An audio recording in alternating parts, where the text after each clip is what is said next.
We are in Cox Pavilion where the Toronto Raptors just faced the Miami Heat and won 88-78. I'm Savanna Hamilton alongside Amy Audibert. Paul Jones will be joining us a little bit later. Now you are watching Raptors Today.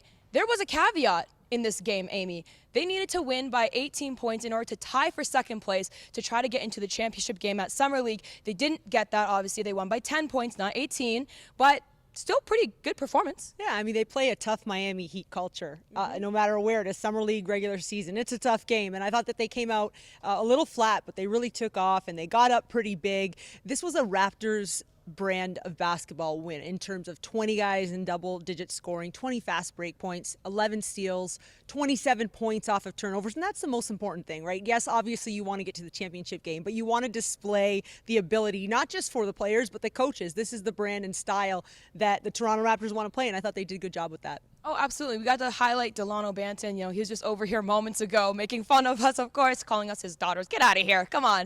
But we'll say this. His performance was outstanding because he also had 18 points.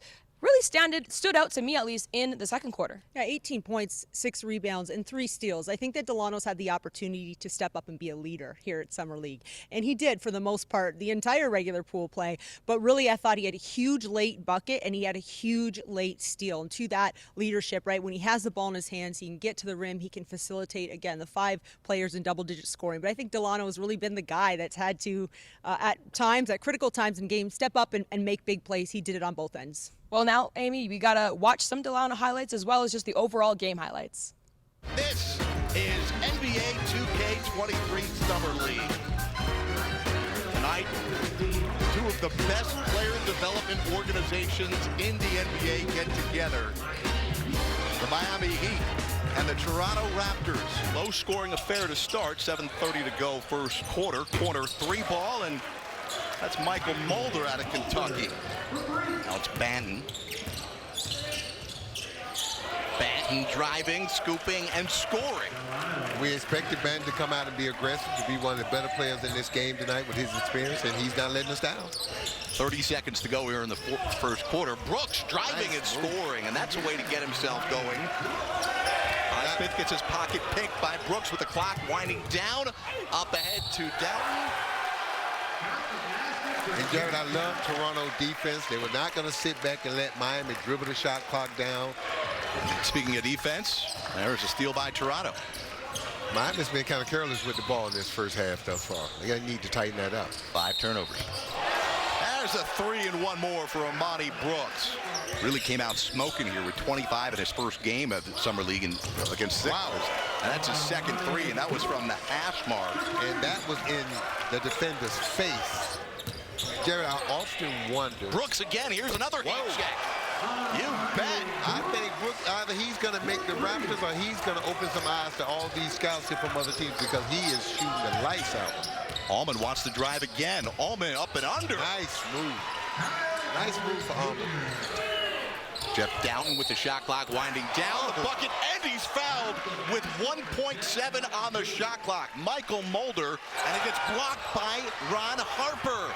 Harper trying to beat the buzzer, and he does. Defense into offense. Harper comes up with the steal up ahead to Banton. Banton driving, Banton scoring. He's got 9 points, and it's a 52-37 Toronto lead. Doughton with 3 on the shot clock to Banton. He's got a fire. He does. Banton buries it. Delano Banton, the first ever Canadian to be drafted by the Raptors. 4 on the shot clock. Kurucs, step back. 3. Kurucs, connect. Nice. 30 on Kurucs, who's got 11. Yeah, Jared, but he's taking some tough shots right now against the shot clock. Got to get a better look if you're the Raptors. Allman gets a good look. He's fouled by Doughton. And here comes Miami. All of a sudden, it's a 14-point game. Loses the basketball. Smith comes up with it. And Miami gives it right back away. Right back. Doughton, corner, Harper, 3. Oh, it was a pretty move, but Banton couldn't finish it. Highsmith trying to hit the three, and look at this. Wow, Haywood Highsmith. We're thinking, can Toronto win by 18? Can they win this game, period, now? Heat down by as many as 23. They're within 5 with 2.5 minutes to go.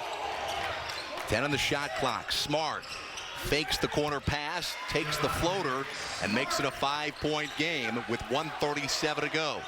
Will improve to 3-1 out here in Las Vegas, and many players who are competing for a roster spot showing something to Masai Ujiri and Bobby Webster. I'm sure Nick Nurse will have a say in that as well, and could see a bunch of these guys north of the border playing for the big club come October. 88-78, the Raptors win it behind 18 from Delano Banton, 17 off the bench from Armani Brooks. Yeah, the Raptors, so they did what they had to do. They came out here and secured the win. They could not quite keep that 20-point plus lead to give themselves a chance to get in the finals. But again, if you're the Raptors, they came out here and did what they had to do. They've been impressive. The players they needed to play well have played well, and they won games, Jared. Now Paul Jones joins us. Now, Jonesy, what did you like from Ron Harper Jr.? Because he had a pretty good game. He did have a good game, Savannah. And when you think about it, you look at the way he plays. He's a very physical player.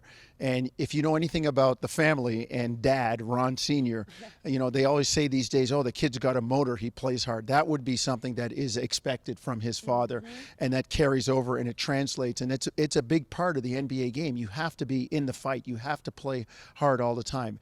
You know, we talk about his physicality, but he also has the offensive skills too. He knocks down threes. He takes the ball to the basket. He understands the game, when to give it up, when to cut, how to play on the offensive side. And then when you're that smart or that good offensively and you have that kind of motor, there's no reason to be any other way on the defensive end. So he's got a two-way contract. We expect to see him up and down over the course of the season, the regular season with the Raptors. And I just like the base that he's starting from in terms of improvement and going forward with his NBA career. He plays with his whole heart on his sleeve. Yes, he does. You could definitely tell that. Probably something like his dad, that 5-time NBA champion right there. But let's talk about Armani Brooks, because he had quite the performance. Some ISO ball that we saw. Armani played to his strengths. He's a guy that is a terrific offensive player, shoots the ball well, gets to the basket, and he's a scorer. And you know, people look at these guys as, you know, one-dimensional. You know, all he does is shoot. No, he doesn't. He does other things. And he's valuable on the floor, too, because he creates opportunities for others. The spacing is there. People come out at him. You're able to move the ball, maybe punch into a gap and pitch it. Now the defense has to rotate. So, you know, you watch Armani Brooks play, you're going to see him play to his strengths on the offensive end. Oh, absolutely. Now we have to hear from the team. Armani, great game, great performance for yourself. Now, obviously, the goal was to win by about 18 or more. You didn't get that, but did that change the way that you guys approached today's game? We try not to think about it. We knew coming into the game what we needed to make it to second place. But you know, we just tried to come out and compete. Miami was a good team, and you know, we had it at one point, but they made a run, and we just couldn't withstand the run to keep that 18-point lead. You had, I believe it was like the second quarter, you had 2 back-to-back 3-point shots, or the highly contested. What did you see out there to, like, you know, make that decision? No, it's just me trusting my work. I work on those shots every day, and you know, it's being able to get to my spots, know what I can do, and just try to put what I've been working on this whole summer to use. And you know, those fell for me. Now, you've also been one of the most consistent players on the team since Summer League has started. What do you feel like you've developed throughout the course of Summer League? Yeah, just my competitive spirit. You know, I've really been trying to compete on both sides of the ball, not just offense. And you know, I'm trying to be a better leader on the floor. And you know, I'm trying to grow in those areas, and those have been my 2 biggest focuses. Did you feel any additional pressure when you probably heard that you had to win by over 18 points to qualify for the finals? Oh, no, not really. Coach said just go out there, play the right way, stick to the game plan, and we'll see where it takes us at halftime, and then we'll start worrying about the point spread. So I don't think we came out there and played with any additional pressure. I really like the way we played in the first half. Now, obviously, you signed with the Raptors earlier this week, officially. You know, how did that feel, and kind of did that change your approach at all to playing on the court? You know, not playing to prove something, to lock a contract down. You've already got that. Not really. You know, I kind of knew for a while that I was going to sign this week, but just, you know, just signing the paper is just crazy. You know, just know you're on an NBA roster, an NBA team. It's a surreal moment, and I'm excited. I'm real appreciative to be a Raptor. How proud was your dad? He was excited, man. He texted me like 8 times, like when did you sign? Where did you sign? Like, dude, I'm in practice. I'll text you after. Coach, you know, you came into this game and you had to win by 18 in order to get to the championship, potentially tie for second place. Didn't get that, but what was your thought process even entering this game? Did that change your game plan at all? No, I really told the guys just to play as hard as we possibly could, you know, and the scores will take care of itself. And I thought we started probably a little bit slow, and then we got in the rhythm of the game, and our defense really picked up. I think we forced a lot of turnovers and got a lot of points from that. And we probably peaked too early in the third quarter to get up by 21, and we really couldn't maintain it because they were going to have a run at us. It was just trying to maintain that lead. What did you make of Delano's performance? Because he had quite a game himself. Yeah, he was, you know, obviously he's got the speed to get past and create out there, but, you know, they were putting a lot of pressure on the backcourt. They were really getting after it, and I thought Delano and Jeff did a great job of just getting us into our offense a little bit more rhythm than we did at the start. And now Game 5's approaching. What do you tell the guys? Because you're not playing for a championship. You're not really playing for like anything title-wise at this point. What do you look for in that Game 5? Yeah, it's just a constant improvement. We talked about playing the right way. You know, playing unselfish, playing hard, playing Raptors basketball, and we want to carry that. Doesn't matter if we're playing for a championship or it's normal. We want to have that mentality. We're stepping across the line. We're playing our hearts out, and I thought that we did that tonight. One more Summer League game for the Toronto Raptors. Be sure to tune in on Sunday. From myself, Savanna Hamilton, Paul Jones, Amy Audibert, Jake LaRue, and Evan Paniker, thank you for watching Raptors Today.